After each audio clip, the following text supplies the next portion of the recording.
This crash is one of dozens of ATV and UTV crashes that we see in Kentucky every summer. It comes just as a new law has gone into effect, allowing these types of vehicles to be driven on some state roads. There are conditions, and not all counties have ordinances in place yet to coincide with the new state law. Rowan County did their first special vehicle inspection last week. WKYT's Darnell Crenshaw and our Maggie Rickerby talked to the sheriff in a story that's new at 5:30.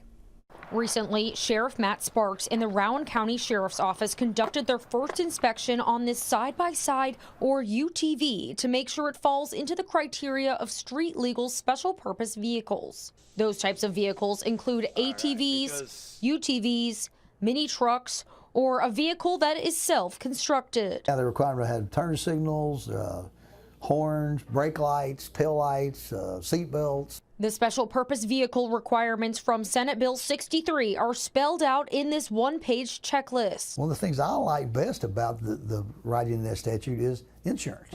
You know, at least that way if they're out here and they are in an accident and they're at fault, or at least they are required to have insurance on those. Sheriff Sparks can inspect that vehicle, but this process has a stop sign ahead. So at this point in time in our county, I can inspect them.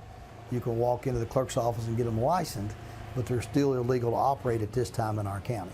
Sheriff Sparks says the Rowan County Fiscal Court has to pass an ordinance.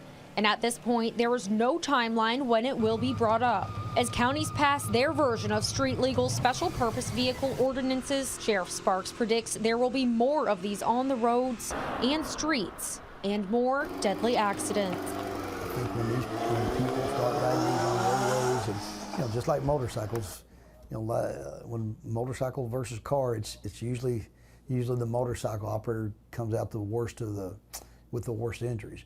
In Rowan County, alongside photojournalist Darnell Crenshaw, Maggie Rickerby, WKYT.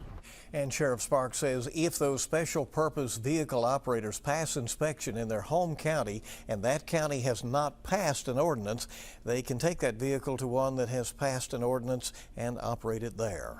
The Consumer Product Safety Commission released a report in May that detailed the top 10 states for off-highway vehicle deaths. Kentucky sits at number 4. The Bluegrass recorded 115 fatalities between 2018 and 2020. Kelsey Soto is joining us in studio with this WKYT fact check. Well, first, we do have a couple different types of off-highway vehicles. So you've got ATVs, or all-terrain vehicles. They look like these. They're about 3 or 4 low-pressure tires. And then we have ROVs, which are recreational off-highway vehicles, and they're described as like bench or bucket seating for 2 or more people. We also have UTVs, which are utility task vehicles. And those are typically the same as the ROVs, but they do have a maximum speed of 30 miles an hour or less. Now, the Consumer Federation of America did raise this alarm back in late May about a surge in those off-highway vehicle fatalities last year. 632 people lost their lives nationwide, including 119 children age 16 or younger. That 127% increase also involved toddlers and infants. Our neighbors in West Virginia led the nation with the highest per capita OHV deaths. However, in most data sets, Kentucky does sit in the top 5 for deadliest states. Last year alone, there were at least 14 ATV deaths and 3 UTV deaths reported in the Commonwealth. And as you can see in this chart, all across the U.S., most of the reported deaths were in those 55 or older. But of the under 16 category, 49% of those were children younger than 12. Now, some local law enforcement groups or other agencies will offer up hands-on safety courses. Those are recommended. Be sure don't ride with more passengers than there are designated seats on the vehicle. Be mindful of those age limits and the engine size, and always wear protective safety gear. Kelsey Soto, thank you.